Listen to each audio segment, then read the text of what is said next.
السلام علیکم، میرا نام مراد سعید ہے۔ کیا آپ جانتے ہیں کہ وہ عظیم ہستی کون ہے جنہوں نے ظلمت میں ڈوبی ہوئی دنیا کو روشنی دی؟ وہ شخصیت جن کی انسانیت کے لیے مکمل رہنمائی ہے۔ جی ہاں، ہم بات کر رہے ہیں پروفٹ محمد صلی اللہ علیہ وآلہ وسلم کی۔ حضرت محمد صلی اللہ علیہ وسلم کی ولادت مکہ مکرمہ میں عام الفیل کے سال ہوئی۔ آپ صلی اللہ علیہ وآلہ وسلم کے والد کی پیدائش سے پہلے ہی وفات پا گئے تھے۔ 6 سال کی عمر میں والدہ بھی اس دنیا سے رخصت ہو گئیں۔ اس کے بعد آپ صلی اللہ علیہ وسلم کی پرورش دادا عبد المطلب اور چچا ابو طالب نے کی۔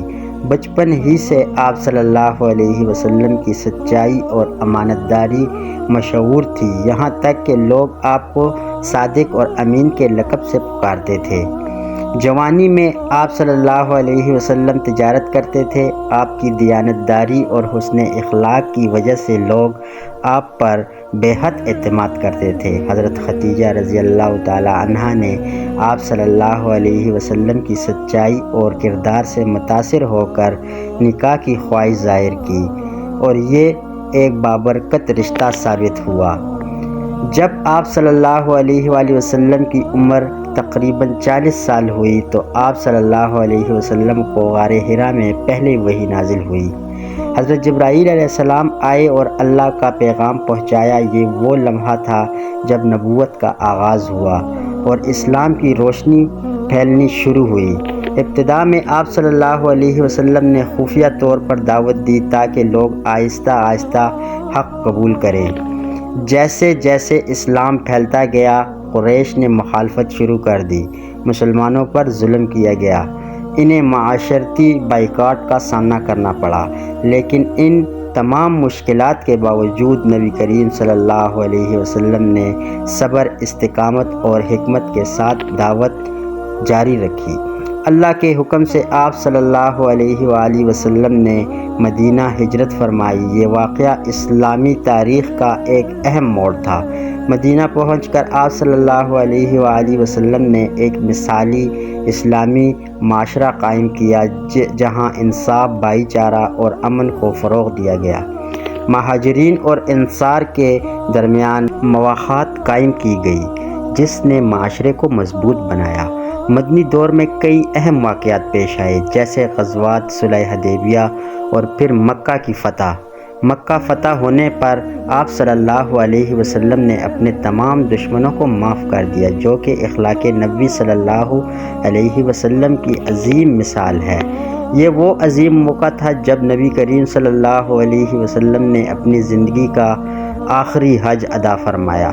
اس موقع پر آپ صلی اللہ علیہ وسلم نے لاکھوں صحابہ کرام کے سامنے ایک تاریخی خطبہ دیا جسے حجۃ الوداع کہا جاتا ہے۔ آپ صلی اللہ علیہ وآلہ وسلم نے اس خطبے میں انسانیت کے لیے اہم اصول بیان فرمائے۔ تمام انسان برابر ہیں، کسی عربی کو اجمی پر اور اجمی کو عربی پر کوئی فضیلت نہیں سوائے تقویٰ کے۔ خون، مال اور عزت ایک دوسرے پر حرام ہیں۔ عورتوں کے حقوق کا خیال رکھو۔ سود کو ختم کر دیا گیا۔ جاہلیت کے تمام رسم و رواج ختم کر دیے گئے۔ قرآن اور سنت کو مضبوطی سے پکڑنے کی تاکید فرمائی۔ یہ خطبہ دراصل انسانیت کے لیے ایک مکمل آئینی دستور ہے۔ حجۃ الوداع کے کچھ عرصے بعد نبی کریم صلی اللہ علیہ وسلم بیمار ہو گئے۔ آخر کار 12 ربیع الاول کو آپ صلی اللہ علیہ وسلم اس دنیا سے رخصت ہو گئے، لیکن آپ صلی اللہ علیہ وآلہ وسلم کا دیا ہوا پیغام اور تعلیمات آج بھی زندہ ہیں۔ حضرت محمد صلی اللہ علیہ وسلم کی زندگی ہمارے لیے ایک مکمل رہنمائی ہے۔ اگر ہم ان کی سیرت پر عمل کریں تو دنیا اور آخرت دونوں سنور سکتی ہے۔